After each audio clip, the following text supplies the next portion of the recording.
కారణం ఏంటంటే ఇవ్వండి ప్రధాన పత్రికల్లో ఒకే రోజు 56,300 కోట్లు అని రాశారు. ఎవరితోనబ్బా అని చూస్తే ఒప్పంద పత్రాలు చూపుతున్న జయేష్ రంజన్ సన్ పెట్రో సంస్థ ఎండి దిలీప్ సాంఘ్వి గారు, చిత్రంలో సీఎం రేవంత్ రెడ్డి గారు, మంత్రి శ్రీధర్ బాబు గారు. అసలు పాపం దిలీప్ సాంఘ్వి గారిని చూసిర్రా ఎట్లుంటారో? ఇగోండి ఒరిజినల్ దిలీప్ సాంఘ్వి గారు. దిలీప్ సాంఘ్వి గారు తెలియకుండానే రిలీజ్ చేసేసి కూడా దిలీప్ సాంఘ్వి అని చెప్పడం అంటే ఎవరిని మోసం చేస్తున్నారు రేవంత్ రెడ్డి గారు? ఎందుకు రాష్ట్ర ప్రజలను మోసం చేయడానికి అక్కడి దాకా పోవాల్సిన పరిస్థితి? దావోస్కి పోయి కూడా ఇది మొదటిసారి కాదు. గతంలో అదేంటది వాల్ష్ కర్రా అని ఒక సంస్థ, వాళ్ళు 850 కోట్లు పెట్టుబడి అని చెప్పారు. స్వచ్ఛ బయో సొంత తమ్మునితోని అనుముల జగదీష్ రెడ్డి గారితో ఎవరు చూడాలనుకున్నారు, రాష్ట్ర ప్రజలు ఎవరు చెక్ చేయరు కావచ్చు అనుకున్నారు.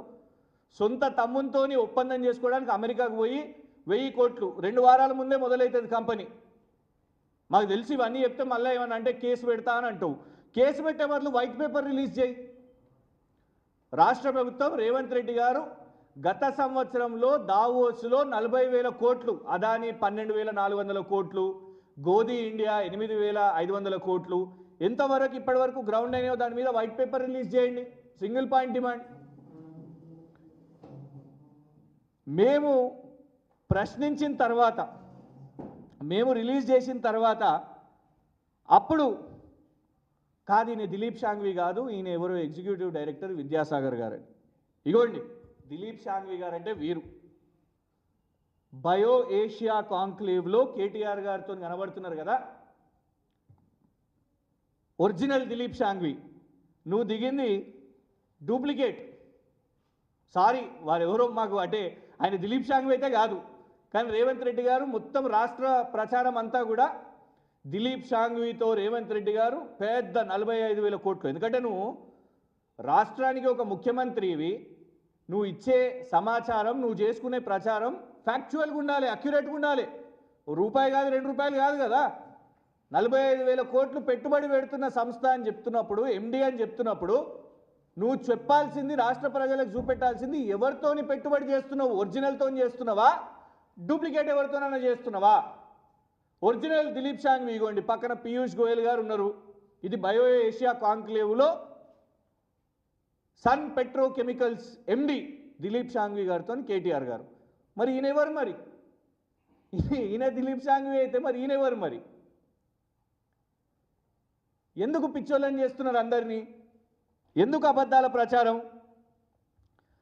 అది ఏం ప్రేమనో. సింగపూర్కి పోయి మళ్ళా ఈ ఓమర్ షేజాద్ అనేట ఆయనను మళ్ళా కలిసే మూసీ కాంట్రాక్ట్ ఇచ్చిన ఓమర్ షేజాద్ ఒక కాంట్రాక్టర్ కోసం సింగపూర్ దాకా పోయి, రేవంత్ రెడ్డి గారు కాంట్రాక్టర్ కోసం సింగపూర్ దాకా పోయి రిలీజ్ చేశారు. అప్పుడే మేము చెప్పినాం కూడా గతంలో ఈయన మీద ఉన్న కేసులు, అంతర్జాతీయ స్థాయిలో గతంలో ఉన్న రెడ్ వారెంట్లు, పాకిస్తాన్లో 3,000 కోట్ల కుంభకోణము, ఆయనను ప్రత్యేకంగా మళ్ళీ పోయి కలవడం జరిగింది. పోనీ ఇంట్లో లిస్టు చూద్దామా అని అంటే ఇంకొకటి అమెజాన్. పెద్దగా చెప్పుకుంటున్నారు అమెజాన్ మేము తీసుకొని వచ్చినాము అనేసి. ఈ అమెజాన్ది కూడా it is an old investment, పాత పెట్టుబడి. ఫస్ట్ అసలు అమెజాన్ సంస్థ అతిపెద్ద campus United states of America తర్వాత అతిపెద్ద క్యాంపస్ దాని ఫెసిలిటీ ఇక్కడ నిర్మాణం చేసింది బీఆర్ఎస్ ప్రభుత్వంలో. దాని దగ్గరుండి పర్సూ చేసి కేటీఆర్ గారు ఫాలో అప్ చేసి, కేవలం అదొకటే కాదు ఆ తర్వాత కూడా 2020లో చాలా స్పష్టంగా ఉన్నది. 2020 ఇగోండి అఫీషియల్ ట్వీట్, వాళ్ళు పోయి చెక్ చేసుకున్నా కూడా క్లియర్గా కనబడుతుంది. 6 నవంబర్ 2020 అమెజాన్ వెబ్ సర్వీసెస్ వాళ్ళతోని, ఎందుకంటే అప్పుడు కోవిడ్ కూడా ఉండే కాబట్టి అందరూ వర్చువల్ కాల్, అమెజాన్ వాళ్ళు, వాళ్ళ పై అధికారులు, కేటీఆర్ గారు, పక్కన మీ బృందంలో ఉన్న జయేష్ రంజన్ గారు. అప్పుడు 20,761 కోట్లు అమెజాన్ వెబ్ సర్వీసెస్ వాళ్ళు. దాని తర్వాత అక్కడికి ఆగలేదు. 2022లో కూడా హైదరాబాద్ డేటా సెంటర్ కోసం అమెజాన్ వాళ్ళు ప్రకటించడం అంటే ఒక్కసారి ఒక కంపెనీ ఇక్కడికి వచ్చిన తర్వాత అది ఎక్స్పాండ్ చేస్తూ ఉంటుంది. కానీ ఇక్కడ ఏమవుతుందంటే ఎక్స్పాన్షన్కి కూడా క్రెడిట్లు కింద పునాదులు ఆ కంపెనీని తీసుకొని వచ్చిన వాళ్ళు ఒకళ్ళు అయితే పునాదులు వేసి దాన్ని మొత్తము నిర్మాణం చేసి అంతా ఎస్టాబ్లిష్ చేసిన తర్వాత నువ్వు వచ్చి ఆ కంపెనీ వాళ్ళు ఎక్స్పాండ్ చేసుకుంటున్నా కూడా నీ క్రెడిట్లోనే వేసుకుంటున్నావు. నీ సన్ పెట్రోకెమికల్ అనుమానాస్పదం. నువ్వు ఇప్పుడు ఆ ఉర్సా క్లస్టర్స్ అంట ఆన్లైన్లో ఎవరు రాష్ట్ర ప్రజలు వెతికినా ఉర్సా క్లస్టర్స్ అనేది దొరకలేదు. ఇది ఉర్సా క్లస్టరా ఉర్సా క్లౌడ్ అని పేరే తెలియదు. రేవంత్ రెడ్డికి కంపెనీ పేరు తెలుస్తలేదు, కంపెనీ యజమాని ఒకళ్ళు తెలుస్తలేదు, కంపెనీ పేరు తెలుస్తలేదు. ఇది ఉర్సా క్లస్టరా ఉర్సా క్లౌడా అనే ఒక కన్ఫ్యూజన్ ఉంది. దిలీప్ షాంఘవి ఎవరు అనే కన్ఫ్యూజన్ ఉంది. ఏం కామెడీ పీస్ అయిపోయింది ఇది. దావోస్ పర్యటనను రేవంత్ రెడ్డి కాస్త కామెడీ సర్కస్ చేసేసాడు. ఇక మిగతా అన్నీ కూడా ఇక్కడ లోకల్ కంపెనీలే. మన ఈ మధ్య విచిత్రం ఏంటంటే మనం ఇన్ని రోజులు డెస్టినేషన్ వెడ్డింగ్ అనేది విన్నాం. మన నగరం కాకుండా ఇతర నగరాలకు పోయి పెళ్ళిళ్ళు చేసుకుంటారు మన వాళ్ళే. అబ్బాయి ఇక్కడ ఆయన్నే అమ్మాయి ఇక్కడ ఆయన్నే కానీ పోయి ఇతర నగరంలో చేసుకుంటారు. అట్లా రేవంత్ రెడ్డి గారు దావోస్ని డెస్టినేషన్గా మార్చుకొని అక్కడికి పోయి చేసుకుంటున్నారు. ఇది మేం కాదు, అయ్యో మేమంటే మళ్ళీ రేవంత్ రెడ్డి గారు కాలిపోయి కేసులు వేస్తా అంటారు. రేవంత్ రెడ్డి గారు మొన్న పోయి ఎన్నికల్లో ప్రచారం చేసిరుగా మహారాష్ట్రలో వాళ్ళ కోalition పార్ట్నర్ ఇగోండి ఆదిత్య ఠాక్రే గారు ఇంత లంబా చౌడా ట్వీట్ వేసారు. వాళ్ళ మహారాష్ట్ర ప్రభుత్వం కూడా ఇట్లనే ఎంఓయూలు only one is from outside of India. మీరు చేసుకున్న 29 కంపెనీల్లో ఒకటే భారతదేశం బయటిది. దానికోసం గక్కడిదాకా ఎందుకు పోయినావు? 25 కంపెనీలు 28 కంపెనీలు మన మహారాష్ట్ర కంపెనీలే, గక్కడిదాకా దేశం కంపెనీలే, గక్కడిదాకా ఎందుకు పోయినావు అని ఆదిత్య ఠాక్రే అంటున్నాడు. సేమ్ ఇది రేవంత్ రెడ్డి గారికి కూడా వర్తిస్తుంది. కోట్ల రూపాయలు ఖర్చు పెట్టి నువ్వు దావోస్ దాకా పోయి నిజంగా మాలాగా పోయి ఒరిజినల్ వాళ్ళని కలిసినవా అని అంటే లేదు. ఎవరినో కలిసి ఏదో ప్రకటన చేసి ఇక్కడికి వచ్చి ప్రజలను మాత్రం మోసం చేస్తున్నాం. హోర్డింగ్లు పెట్టుకొని బ్యానర్లు పెట్టుకొని పాపం మా న్యూస్ పేపర్స్ స్పేస్ని వేస్ట్ చేసుకుంటూ ఇందులో ప్రకటనలు ఇచ్చుకుంటూ ఇగో నేను ఇన్ని లక్షల కోట్లు తీసుకొని వచ్చినా అని చెప్తూ బోగస్ ప్రచారం చేసుకుంటున్నాడు రేవంత్ రెడ్డి. దావోస్ని కాస్త బోగస్గా మార్చాడు. ఇన్ఫ్యాక్ట్ ఇందులో కూడా మీరు గమనిస్తే Sun Petrochemicals pump storage, Adani pump storage. పోయినసారి అదానీ చేసినప్పుడు కూడా పంప్డ్ స్టోరేజే, ఇప్పుడు ఇది పంప్ స్టోరేజే, మెగా పంప్డ్ స్టోరేజే. అసలు కనీసం పంప్డ్ స్టోరేజ్ అనే ఒకటి వాళ్ళకు అవగాహన అనేది ఉందా రేవంత్ రెడ్డి గారికి?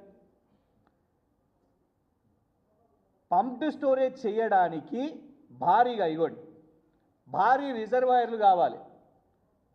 ఎట్లా pumped storage hydro power generate చేయడం కోసం ఎట్లా పంప్డ్ స్టోరేజ్ కోసం భారీ రిజర్వాయర్లు ఎక్కడ తీసుకొని వస్తున్నావు నువ్వు చెప్పు? అదానీ పంప్డ్ స్టోరేజ్ చేయలేదు ఇంకా ఇప్పటి వరకు, ప్రకటన మాత్రమే. జేఎస్డబ్ల్యూ వాళ్ళు కూడా పంప్డ్ స్టోరేజే. ఇప్పుడు నీ మెగా వాళ్ళు పంప్డ్ స్టోరేజే, సన్ పెట్రోకెమికల్స్ కూడా పంప్డ్ స్టోరేజే. ఇంకోటి మీ బట్టి విక్రమార్క గారు ఏమని చెప్తున్నారు? ఆయన విద్యుత్ శాఖ మంత్రి కూడా కదా. బట్టి విక్రమార్క గారు అంటున్నారు ఇప్పటి వరకు మాకు ఎనర్జీ పాలసీ లేదని చెప్తున్నారు. ఆయన అఫీషియల్గా ఎనర్జీ పాలసీ లేనప్పుడు ముఖ్యమంత్రి గారు పాలసీ లేకుండా పోయి ఎట్లా పోయి నువ్వు పంప్డ్ స్టోరేజ్ తీసుకొని వస్తావు అని నువ్వు ఎట్లా తీసుకుంటావు? ఎట్లా అనౌన్స్ చేస్తావు ఎంఓయూలు? ఎట్లా ఇప్పుడు బ్యాండ్ బాజా అన్నీ చేసుకుంటావు? ఇవాళ నువ్వు ఓ డ్యాన్సులు అందరూ వచ్చినాయి మొత్తం, అసలు 1,00,000 కోట్లు వచ్చేసినాయి రేపో మాపో.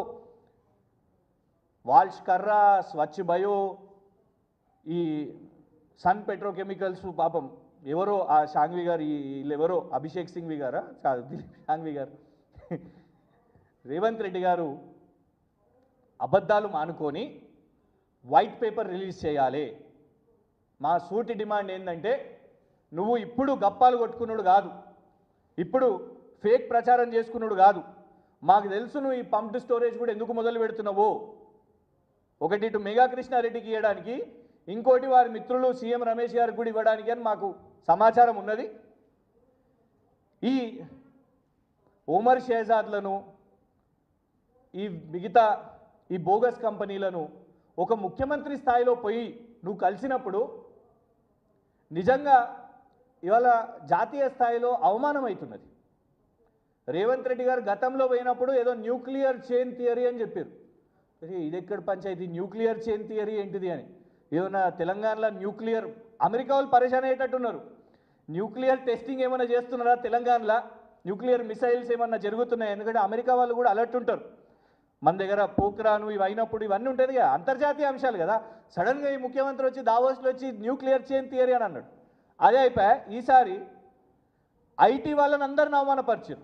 మేము ఓన్లీ కేటీఆర్ గారిని కాదు, కేటీఆర్ గారు కూడా బాధపడ్డది ఏంటంటే మొత్తం ఐటీ ఎంప్లాయీస్ని. చంద్రబాబు నాయుడు గారు ఐటీని నేనే తీసుకొచ్చినా అని చెప్తారు. రాజీవ్ గాంధీ గారు కంప్యూటర్ నేనే చేసిన, రేవంత్ రెడ్డి గారే చెప్తారు కదా. చార్ల్స్ బబేజ్ కాదు, Rajiv Gandhi is the father of computers అని రేవంత్ రెడ్డి గారే చెప్తారు. రాహుల్ గాంధీ గారు కూడా టెక్ ఫర్మ్లో పనిచేసారు. Back ops private limited MP కాకముందు రాహుల్ గాంధీ గారు కూడా హీ వాజ్ అ టెక్కీ. కానీ నువ్వు ఇవాళ ఏమని చెప్తావు? నేను లీడర్ని, నేను పోటును. కేటీఆర్ గారు కేవలం ఐటీ ఎంప్లాయీ, ఆయనకు వర్కర్ మైండ్ సెట్టే ఉంటుంది, ఆయన పాలసీస్ చేయలేరు. టీఎస్ ఐపాస్ ఎవరు చేసిర్రు? కేటీఆర్ గారి వర్క్, కేసీఆర్ గారి విజన్, అవి రెండింటితోని టీఎస్ ఐపాస్ వచ్చింది. TS hub, TS works policies నుంచే కదా పుట్టినాయి. ఇవాళ నువ్వు ఇవాళ రిలీజ్ చేసిన ఎలక్ట్రిక్ వెహికల్స్ కూడా ఆ జియో ఓపెన్ చేసి చూడు, దాని వెనుక మొత్తం కూడా ఎలక్ట్రిక్ వెహికల్ ఈవీ పాలసీ ఎవరు చేసిర్రు? గత ప్రభుత్వం. ఎవరు ఐటీ శాఖ మంత్రి? కేటీఆర్ గారు. ఎవరు ముఖ్యమంత్రి? కేసీఆర్ గారు. నీకు కేసీఆర్ గారి పేరు తీసుకోనికి నామోషిగా ఉన్నది. దావోస్లో ఒక స్క్రిప్ట్ రాసిచ్చిర్రు ఎవరో, నరసింహరావు, పివి నరసింహారావు. ఆయన నరసింహరావు కాదు, అందరూ అంటున్నారు పివి నరసింహారావు గారు. పివి నరసింహారావు గారి పేరు పివి నరసింహరావు అంటావు, చంద్రబాబు నాయుడు, వైఎస్ రాజశేఖర రెడ్డి. ఒక్కసారి కూడా నీకు కేసీఆర్ గారి పేరు తీసుకోనికి నామోషిగా ఉన్నది. నీకు భయపడుతున్నావు ఆయన పేరు తీసుకోనికి కూడా. కానీ ఇవాళ నువ్వు ఏ డావోస్కి అయితే వెళ్ళినావో ఆ Davos founder professor class swab వారే కేసీఆర్ గారికి లేఖ రాసి ఆహ్వానించారు గతంలో. That is the work of KCR గారు.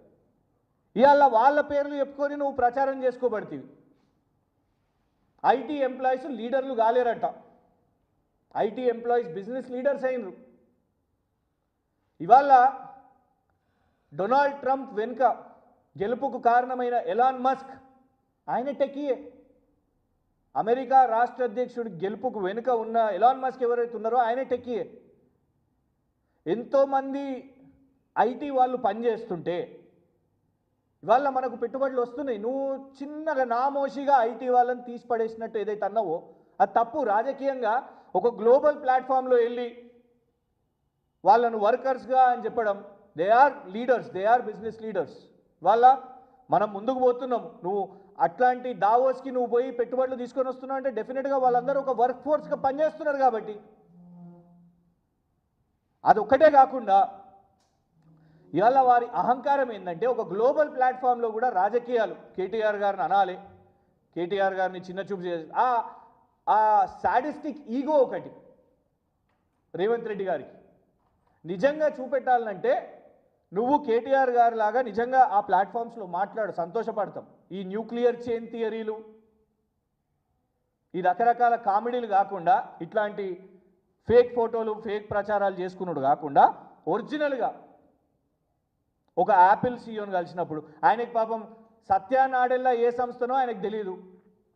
మైక్రోసాఫ్టా, ఇన్ఫోసిసా, గూగులా, విప్రో అని కన్ఫ్యూజ్ అవుతూ ఉంటాడు. పేర్లు రకరకాల పేర్లు చెప్తూ ఉంటాడు. ఇవాళ రేవంత్ రెడ్డి గారే గతంలో పెట్టుబడులు అవసరం లేదు, వీళ్ళందరూ ఇదంతా కూడా ఉత్తిదే అని చెప్పింది అందరం కూడా చూసినాం.